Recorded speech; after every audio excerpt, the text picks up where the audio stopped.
Hello friend, good morning, જય શ્રી કૃષ્ણ, મહાદેવ હર, જય શ્રી રામ, સનાતન ધર્મની જય।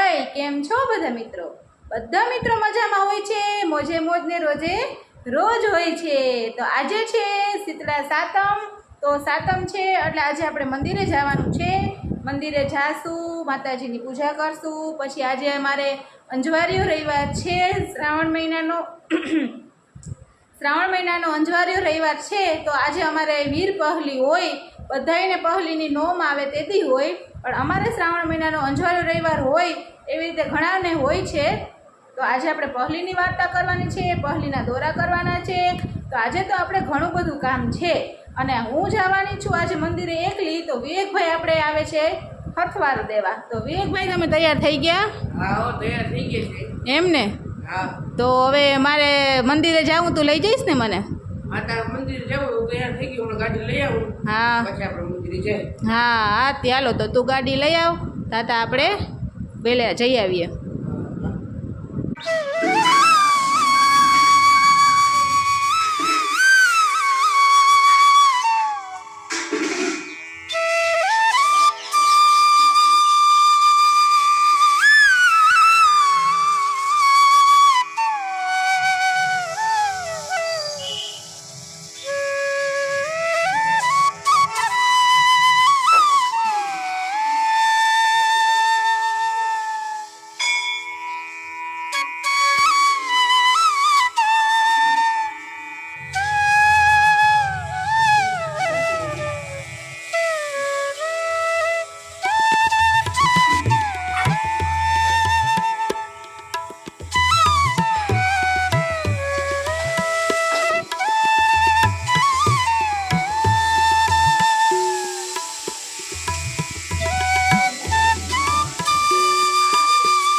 હાલો, તો અમે છે ને એકદમ પૌરાણિક અને જૂના અમારા બાપ દાદાનો વડવાઓના વખતનું મંદિર છે, ત્યાં આવી ગયા છે।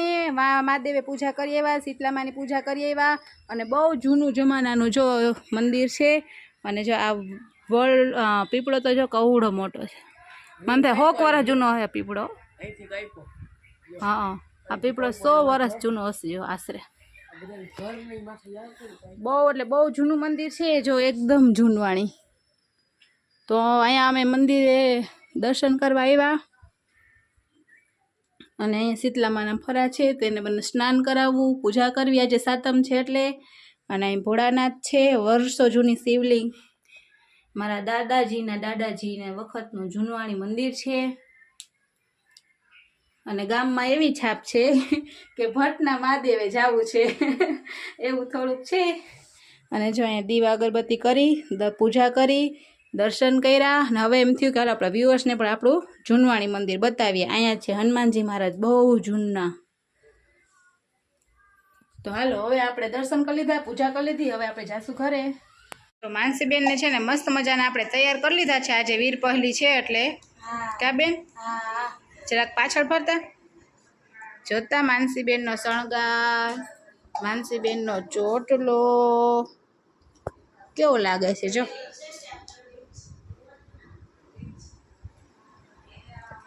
તમે તૈયાર થયા છો તો તમને કેવું લાગે છે? હું ખુશ છું, હું બહુ ખુશ છું આજે।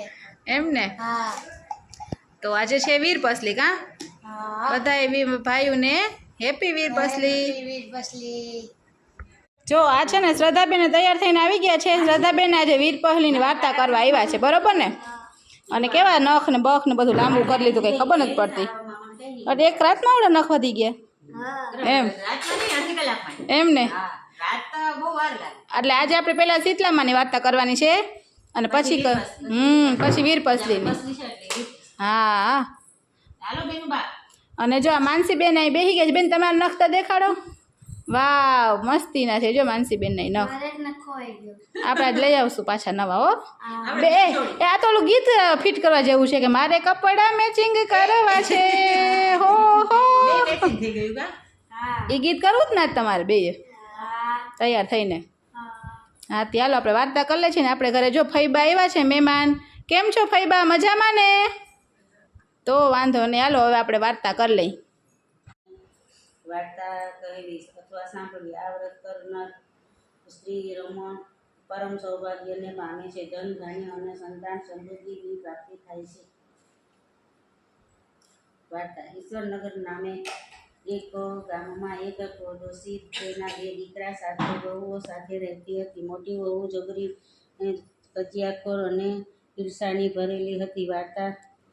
વાત વાતમાં વાંકું પાડતી. જ્યારે નાની વહુ ઘણી ભલી ભોળી અને પારકાના દુઃખે દુઃખી થનારી માં દયાળુ છે, જરૂર તારા પર કૃપા કરશે. નાની વહુ સાસુના આશીર્વાદ લઈ છોકરાને સુંડલામાં નાખી શીતળામાને રટણ કરતી જાય છે. રસ્તામાં બે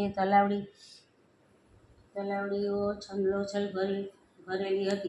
હાલો જો આજે આપણે છે ને હાતમવતી અને વીર પહલી છે બે ભેગું છે એટલે હાતમની વાર્તા આપણે કરી લીધી છે. હવે આપણે કરવાની છે વીર પહલીની વાર્તા. તો હા વીર પહલીની વાર્તામાં એવું હોય કે 8 હરવારો ને 8 ગાંઠવારો હળદરના પાણીમાં બોરી અને રાખવાનો દોરો હોય અને જો એ દોરા અમે બનાવ્યા છે બધા ભાઈઓ માટે આ દોરા બનાવવાના હોય અને રાખડી ભેગા પછી આપણે એને બાંધવાના હોય.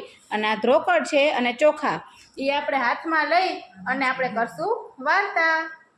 એક દીકરી હતી. ડોશીએ સાથે દીકરા અને દીકરીને પરણાવ્યા હતા, પણ સાસરામાં કોઈ કારણથી દીકરીએ અણબનાવથી થયો અને મન દુઃખ થયું અને દીકરી પિયર પાછી આવી અને પછી તો ત્યાં જ રહેવા લાગી. ડોશીના સાથે દીકરામાં 6 મોટા દીકરાઓ ધંધા કરી જુએ પણ કોણ સામો જુએ. ભાભીઓએ જાકારો આપ્યો, ભાઈઓએ જાકારો આપ્યો. બહેન તો નિરાશ થઈ ગઈ. રે જેના 7 ભાઈઓ હોય અને બહેનને કદી ઓશિયાણ પણ હોય. હું જો અભાગણી છું. આમ નિરાશ થઈ બહેન જરા. હાલો આપણે વાર્તા કરી લીધી છે વીર પહલી માની અને દોરાઈ હાથમાં લઈ વાર્તા કરી. હવે દોરાને આપણે ખીર હોય ને એ ધરવાની હોય અને આવી રીતે સ્થાપન કરવાનું હોય. વીર પહલી માનું દોરાને જમાડવાના હોય.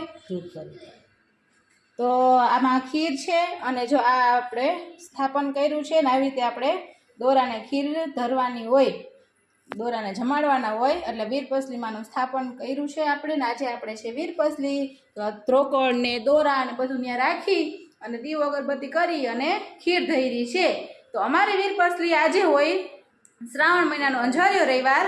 તમારે તો લગભગ બધાને નોમની હોય અને આવી રીતે તમારે પહલી હોય કે ના હોય એ જરાક કોમેન્ટ કરીને જણાવી દેજો ફ્રેન્ડ.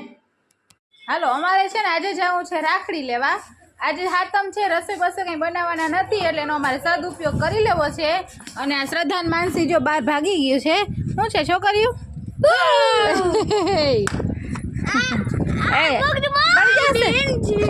પડી જશે માનસી, એમ ના કર. એ માનસી હાચે પડી જાય, એમ ન કરે.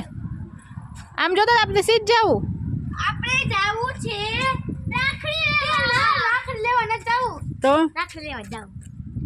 લે સસ્પેન્ડ રાખવું તો પણ આને બધું ખોઈ દીધું. ચોટલો તો તમારે રાતોરાત ઉગી જાય ને એવડો. જે મારી મોટી હાલો તો આપણે રાખડી લઈ આવીએ કા. જો રાખડી લેવામાં આવી ગયા છે અહીંયા અને આ દીકરી દબાઈ ગઈ છે માનસી. હું શ્રદ્ધા રાખડી લેવા આવ્યા? રાખડી લેવા આવ્યા તમારા બે ભાઈ હારું? તમારા ઘણા બધા ભાઈ છે નહીં? કહાન પછી હરી, પછી વિવેક, પછી બોલુ, કૃણાલ, બધા ભાઈ, કેવલ, પ્રયાગ, બધા ભાઈ હારું? પ્રયાગ. ઓકે તો હાલો આપણે રાખડી બતાવી દઈએ. આમાંથી આ કેવી અસલ મસ્તની રાખડી છે. મને શ્રદ્ધા તો આ પસંદ બહુ પડે છે, આ ગણપતિ બાપા વાળી. એમ ને? આ બે ભાઈ મારો લેવાનો વિચાર છે. હે હા રાખડીઓ સારી લેવા આવો આજુ વખતે મસ્તીની.